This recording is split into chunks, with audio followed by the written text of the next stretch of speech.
if you pull up to a third of the buyers out of the market, the value of property will come down. And if you say if you make it harder for investors to buy properties, which of course they buy to rent, then there'll be fewer properties to rent. They'll have to the investors that are left will have to seek a higher return.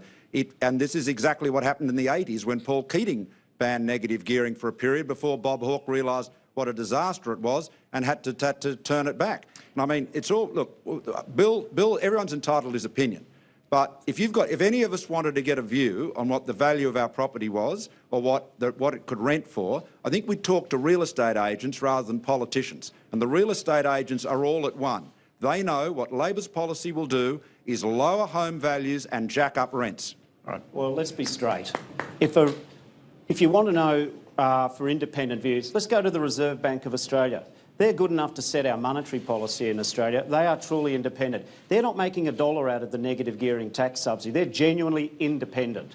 And we've seen from minutes released by them that they view that the sort of policy we're advancing is sensible. Jeff Kennett, he's never voted Labor in his life. He thinks what we're doing is sensible. Joe Hockey, who was, good enough to be made ambassador to America, great job if you can get it, he said in his parting speech, well, maybe we should have looked at negative gearing. The Treasurer, the current Treasurer, Mr Morrison, said in Parliament in February or March, there are excesses in the system.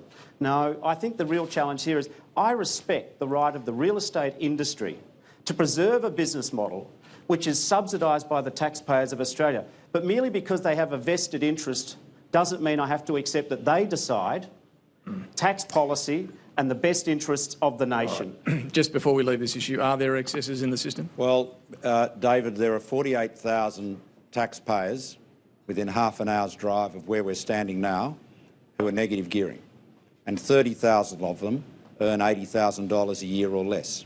70% of the people who negative gear own one property. 20% own two. Bill's proposition that this is all about millionaires is just dead wrong. And what he said about tax cuts for millionaires, I might say, was looked at by the ABC's fact checker and found to be misleading, as it is. All right, we've got to move on to another question.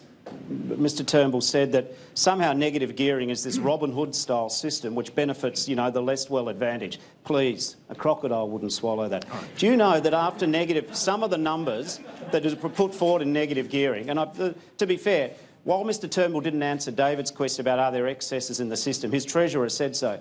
But even more importantly, and I just submit it to your common sense, how is it that there's over 60,000 people who, after negatively gearing, have no taxable income at all? They don't even pay the Medicare levy. What bank in Australia lends money to people who have no money? It's a nonsense. What happens is the current system, and it is not illegal, and I make no judgment, but the current system allows some people to get all their pre-negative gearing income and help minimise it down to zero. Right. Australia has to make choices.